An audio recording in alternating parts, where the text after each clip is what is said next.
Ike and his brother found themselves exactly where they weren't supposed to be.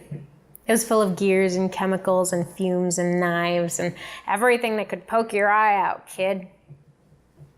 You know, we forget sometimes that the world is not a safe place.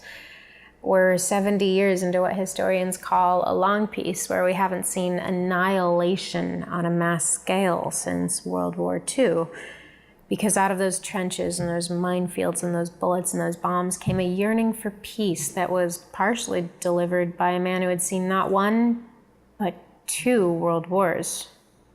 So Ike was 9 or 10 and his brother was 3, and they were doing exactly what they weren't supposed to be doing in a workshop attached to their old barn in Kansas. And there was a knife in the windowsill.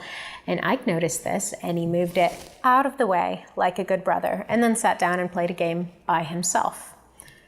Now his brother crawled up a box next to the windowsill and he found this knife and he wielded it perhaps like a sword, like kids do. And this 3-year-old leapt from the box screaming, and Ike turned around only to see his kid brother pull that knife right up to his eye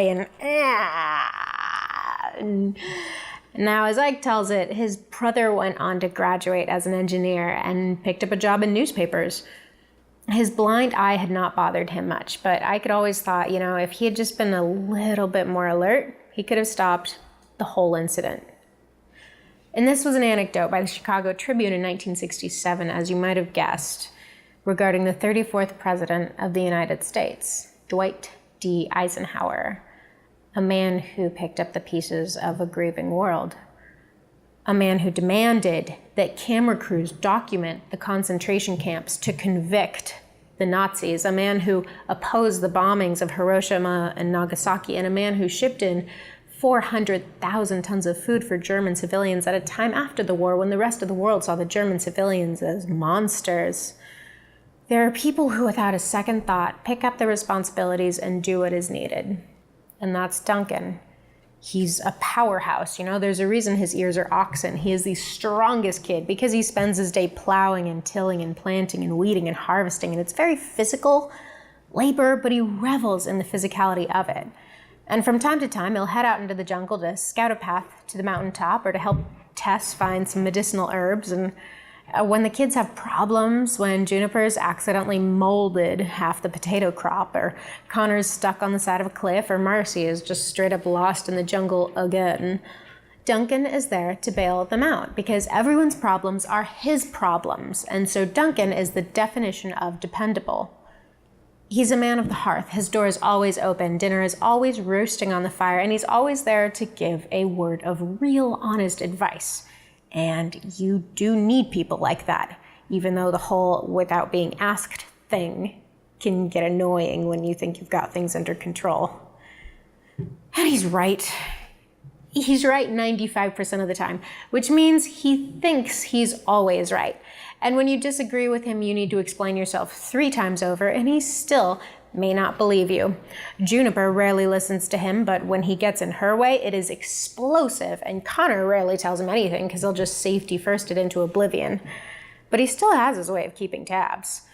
See, Marcy's always running around the island figuring out who is doing what, and she is the first to notify Duncan if something is amiss, as long as he'll take her side.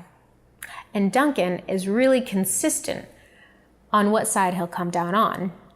He likes things safe. He likes things familiar. If it ain't broken, don't fix it. And there's value in tradition, in recognizing that people have done this for 1,000 years, and it's worked before, and so it should work today, or at least it should be something to try.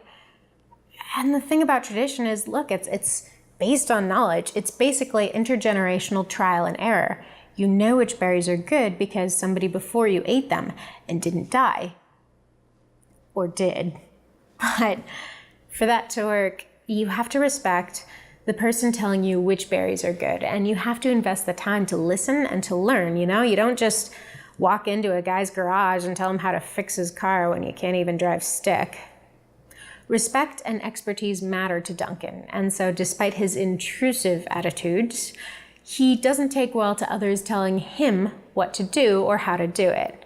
But because he places such a high value on honed skill, One of the most interesting dynamics is that between Duncan and Tessa. It's this unspoken relationship of complete and total respect, where they each have an area of specialized expertise, and they are experts in a way that no one else is. Tessa never questions him, and Duncan never questions her. Now, he doesn't understand her artistry or medicine, but he respects her commitment to craft and the knowledge that she holds, and he respects her in a way that no one else does. So, if he starts to lecture, she can stop him with just a look. Duncan is the salt of the earth. He's dependable as the open highway, a system signed into place by President Eisenhower, connecting the cities of America, just in case the Cold War turned hot and we needed to route supplies from one place to another. Just in case. My name is Laura, and this is a video for a kids show I'm developing called Fish and Ships. To learn more, visit lauragingrich.com or click on the next video here on YouTube or Facebook. Thanks for watching.